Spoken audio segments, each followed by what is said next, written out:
रांची से आए NCC cyclothon में शामिल जवानों ने वाराणसी स्थित हरसेवानंद पब्लिक स्कूल का भ्रमण किया। इस दौरान विद्यार्थियों के बीच देशभक्ति और राष्ट्र सेवा का संदेश गूंजता नजर आया। कार्यक्रम में कर्नल अनिल यादव ने छात्रों को महान स्वतंत्रता सेनानी वीर बिरसा मुंडे के संघर्ष और बलिदान की गाथा सुनाई। उन्होंने बताया कि 25 वर्ष की अल्प आयु में झारखंड की धरती पर अंग्रेजों की हुकूमत के खिलाफ लड़ते हुए वीर बिरसा मुंडे ने देशभक्ति के लिए अपना सर्वोच्च बलिदान दिया। कर्नल अनिल यादव ने यह भी जानकारी दी कि महाराष्ट्र से भी एनसीसी की एक टीम निकली है जो आगे चलकर इस साइक्लोथन में शामिल होगी। सभी टीमें एकजुट होकर दिल्ली कैंट पहुंचेंगी, जहां 28 जनवरी को ध्वजारोहण कार्यक्रम में भाग लेंगी। इस मौके पर रिटायर्ड लेफ्टिनेंट एमएस यादव ने इस पूरे अभियान को दिल को छू लेने वाला बताया और कहा कि ऐसे कार्यक्रम एनसीसी जवानों और छात्रों का मनोबल बढ़ाता है।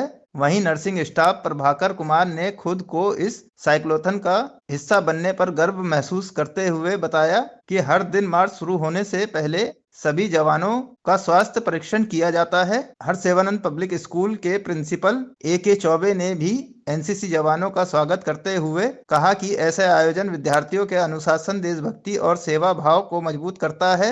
वाराणसी से सहयोगी मिर्जा विलायत बख्त की report. Welcome to this organization from school. I Anos from here, and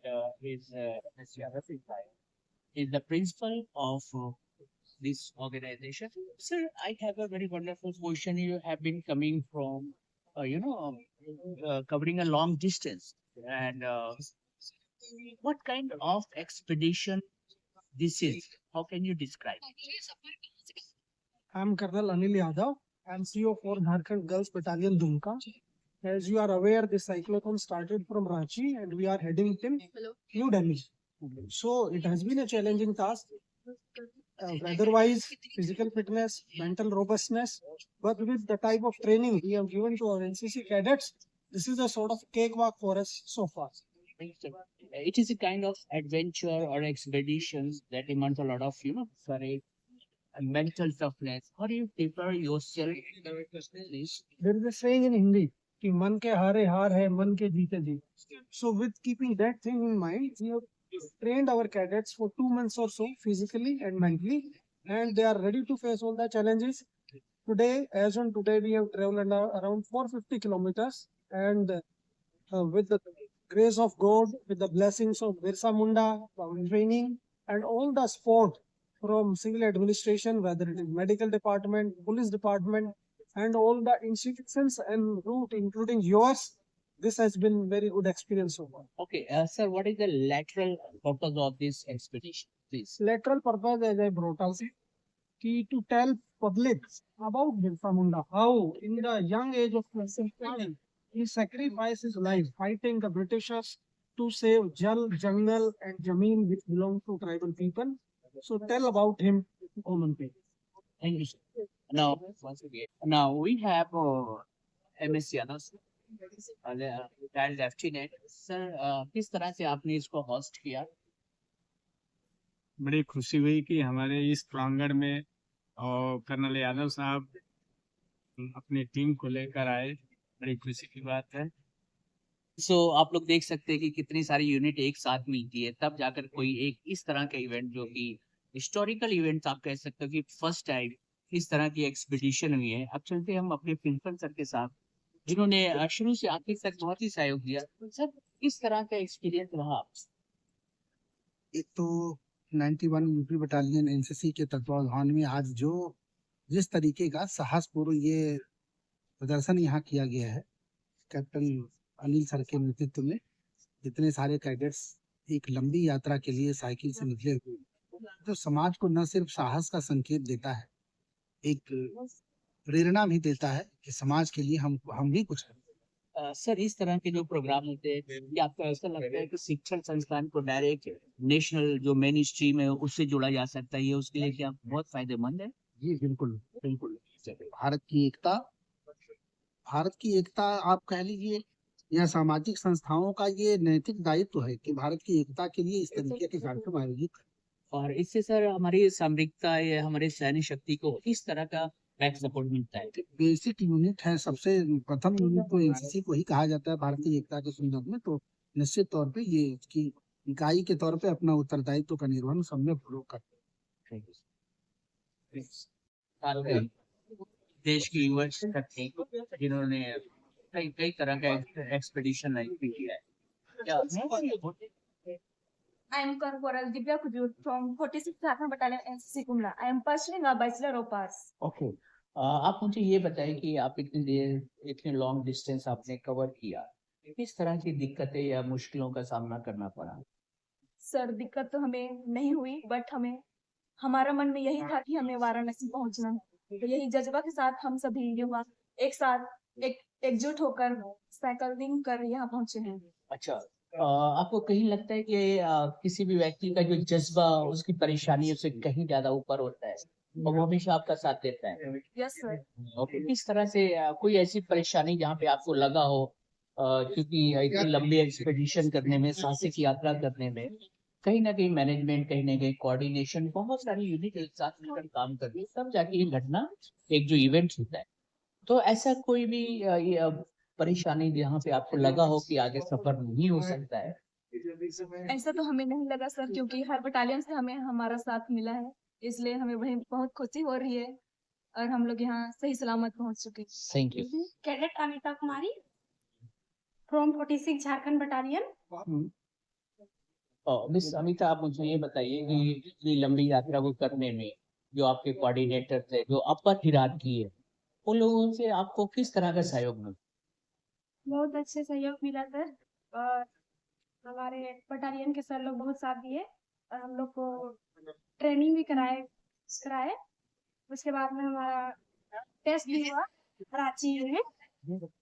अच्छा अमिता जी, ये बताइए, इस तरह का जो साहसिक जो पद यात्रा या साइकिल यात्रा रही, तो ये आपकी अपनी मर्जी थी, आपकी अपनी इच्छा थी, या किसी तरह की मजबूरी आप पर थी?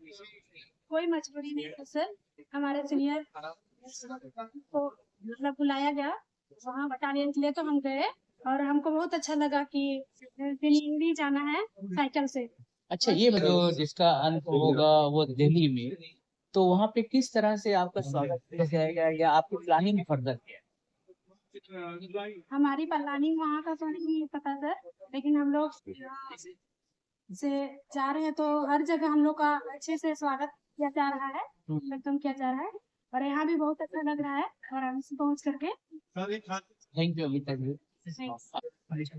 आप तरुण जी, आप इस तरह के जो कार्य आप करते हैं, किस तरह का आपको मोटिवेशन मिलता है और कहाँ से ये प्रेरणा आपको मिलती है? क्योंकि अभी तो बहुत ठंड है, सारे तो अपने घर में सिकले पड़े होंगे, लेकिन आपको जज्बा है इतनी ठंड में, क्योंकि सर्द हवाओं में भी आप आगे बढ़ रहे हैं, कौन सी ऐसी चीजें जो आपको प्रेरित करती है? सर वन वर्ड में मैं कहूँ तो being a nationalist. Very good, thank you.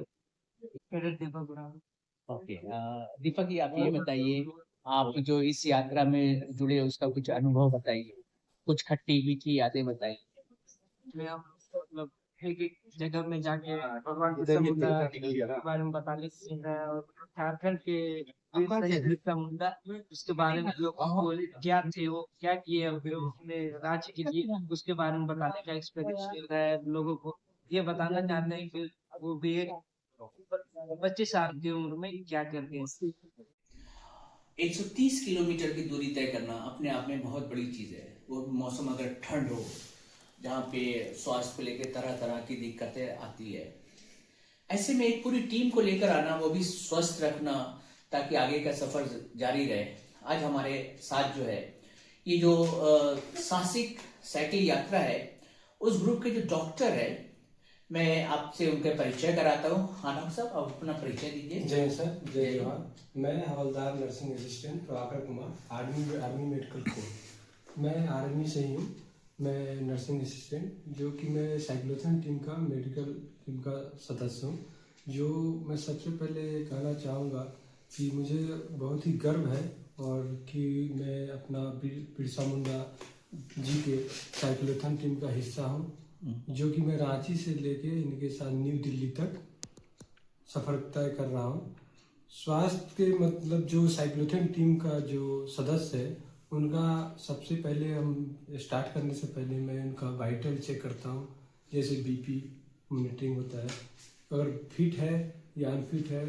But ये जो हमारे एनसीसी कैडेट्स, 1-2 अफसर्स, 1 जेसीओ, ये सभी अभी तक तो फिट फॉर है, और अभी दिल्ली तक देखते हैं, हमारे हिसाब से तो फिट ही रहेंगे, क्योंकि ये जो जुनून है, एक आप जैसे मैं देशवासी से कहना चाहूँगा, वो जवानी क्या जवानी जो देश के नाम ना हो। तो हमारे जो सोल्जर है, मैं खुद सोल्जर हूँ, मैं मेडिकल टीम का सदस्य होने से पहले मैं एक सोल्जर हूँ, जो अपने देश के प्रति मेरा प्रेम हमेशा जज्बा, मेरी जवानी देश के नाम है। सर जैसे कि उत्तरी जो ठंड हवा होती है उत्तरांचल से जो आती है, तो ऐसे में स्वास्थ्य को लेकर दिक्कतें और बढ़ सकती है। अब यहाँ से आपका जो सफर है वो दिल्ली तक का है, और 26 जैन जो कि हमारा रिपब्लिक डे है, तो वहाँ पे आप लोग को हाजिर होना भी जरूरी है और उनका स्वास्थ्य भी जरूरी है, ताकि ये सारी चीजें अमल में आ जाए। तो आने वाले दिनों में किस तरह की दिक्कतें आप देखते हैं कि आपको फेस करना पड़ेगा? सबसे अभी विंटर का सीजन है, तो कोल्ड का ये इफेक्ट हो सकता है, जैसे कफ हो गया, कोल्ड जुकाम हो गया, फीवर हो गया। और जैसे इनका अपना मेंटेनेंस, मतलब इनको 2 मंथ से ये लोग ट्रेनिंग कर रहे हैं, 2 मंथ से इनको पता है कि ठंड के टाइम में हमें क्या करना है, जैसे ठंड पानी का यूज कम करना है, और हम लोग जहाँ भी मतलब विश्राम कर रहे हैं, वहाँ पे हमें गर्म पानी का मतलब इंतजाम मिलते रहता है, जिससे कि इन लोग को कोई अभी तक तो सभी फिट है, कोई ऐसा प्रॉब्लम तो अभी तक आई नहीं है।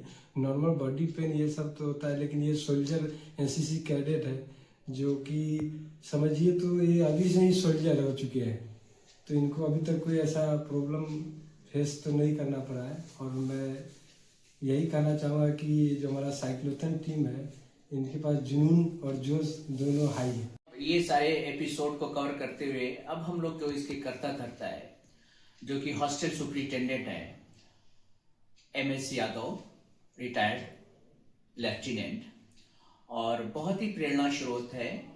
अब मैं उनसे 2 शब्द के साथ ही मैं इस प्रोग्राम को समाप्त करना चाहूँगा। मैं लेफ्टिनेंट MS यादव, छात्रावास अधीक्षक, स्वामी हरसेवानंद पब्लिक स्कूल बनपुरवा से भारत 24 टाइम्स का मैं स्वागत करता हूँ, अभिनंदन करता हूँ, और इसे बहुत ही अच्छी तरह कवरेज किए, इसके लिए धन्यवाद।